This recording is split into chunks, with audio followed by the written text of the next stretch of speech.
Canção de Piratas, Crônica de Machado de Assis. Este é o primeiro vídeo. Bom, tenha em mente que esta crônica é mais ou menos especial. Como disse Daniela Calipo, que foi uma pessoa, não conheço muito o trabalho desta pessoa, mas eu dei uma olhadinha assim por cima no trabalho dela, e ela falou que esta foi uma das únicas crônicas que Machado de Assis decidiu incluir num desses livros, né? Que ele faz esses apanhados, assim, então esses papéis esparsos, assim, que ele decide reunir num livro, né? O nome do livro em que essa crônica está inclusa é justamente Páginas Recolhidas, né? Machado de Assis geralmente recolhia essas coisas como como é que é Relíquias da Casa Velha, por exemplo. Então ele vai lá, tem lá alguns papéis da casa antiga dele, e ele decide ver o que presta ali, né, e formar um livro. E geralmente você vai encontrar contos, né? Então, por exemplo, nesse livro mesmo, né, Páginas Recolhidas, Salteadores da Tessália, sei lá, depois você tem uma pecinha de teatro, então, mas raramente crônicas. E esta, segundo a Daniela Calipo, essa crônica teria um objetivo, teria uma, digamos assim, um significado especial para o Machado de Assis, para ele ter incluído esta crônica num livro. Só para você ter uma ideia, veja, deixa eu pegar aqui para você. Nós temos aqui no quarto volume das obras completas do Machado de Assis, este quarto volume inteiro é de crônicas de Machado de Assis, né?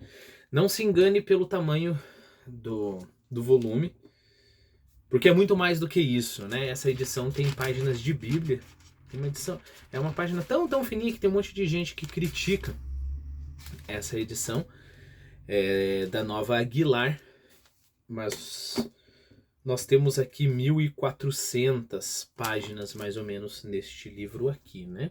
E fora que ele é um livro grande, né? Então é de se esperar que, tendo o Machado de Assis tantas crônicas assim, a que ele decidisse incluir num livro qualquer, uma coletânea qualquer, fosse uma crônica importante, né? Isso, ou sei lá, tava lá numa gaveta qualquer, ele não tinha publicado em jornal nenhum, e aí decidiu, eu vou publicar aqui, né? Mas o problema é que ele publicou isso daqui na Gazeta de Notícias, então, mas sei lá, ele publicou, mas ficou a crônica ali, talvez, né? Mas é bem provável que a Daniela Calipo esteja certa. Então nisso eu concordo com a Daniela Calipo, né? O que eu não vou concordar é depois com umas conclusões que ela chega. Mas vamos lá. Primeiro de tudo, é importante que você saiba que de 1896 a 1897 ocorreu a Guerra de Canudos, né?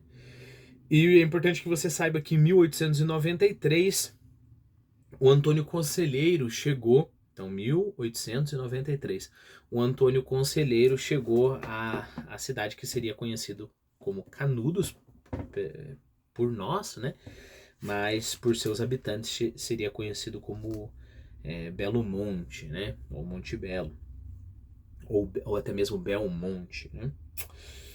Por que eu estou falando isso? Porque Machado de Assis escreve essa crônica em 1894, ou seja, a fama do Antônio Conselheiro já está se espalhando por todo o Brasil, ele já se estabeleceu no que seria Canudos, mas a guerra ainda vai demorar uns 2 anos para acontecer.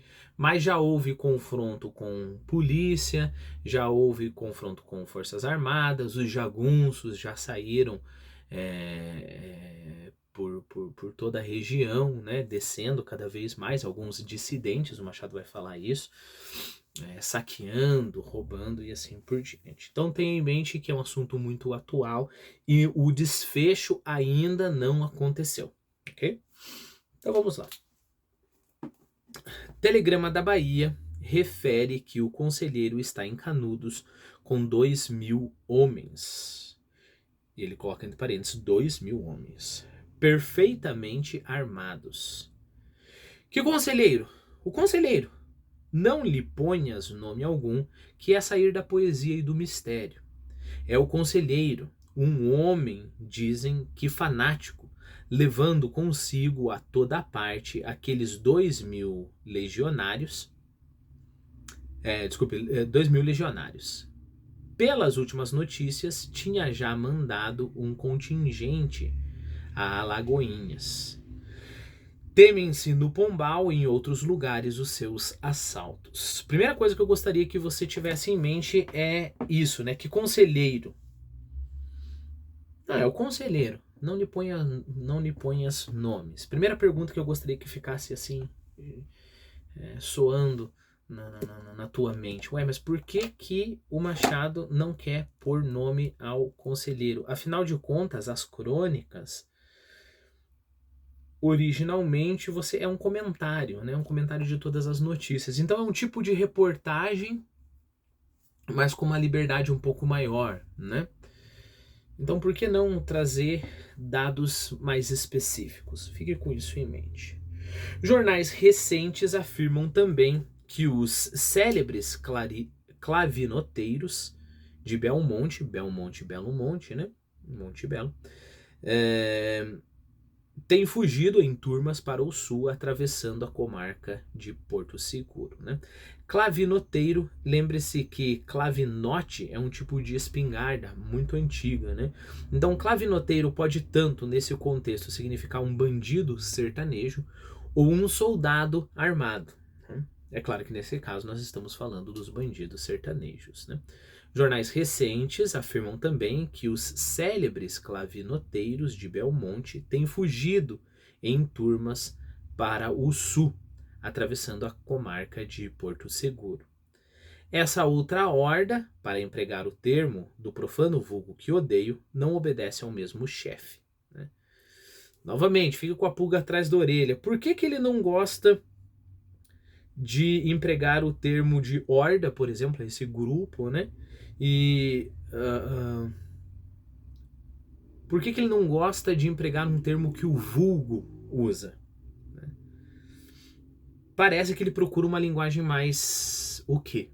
Não vou responder ainda. Tem outro... Bom, então o contexto histórico é esse, né? Então tem lá os jagunços que ficaram com o Antônio Conselheiro, com o conselheiro, vamos chamar ele só de conselheiro, como Machado manda. E tem uns dissidentes que saíram, né, cada vez mais para o sul, fazendo o que a gente sabe que os jagunços faziam, né? Então você invade uma fazenda, vai lá, pega essas riquezas, dependendo do jagunço, faz várias crueldades, estupra todas as mulheres que você consegue estuprar, esse tipo de coisa. Em outros casos, dependendo do jagunço, rouba todo o ouro, dá para os pobres, aquela coisa de Robin Hood, né?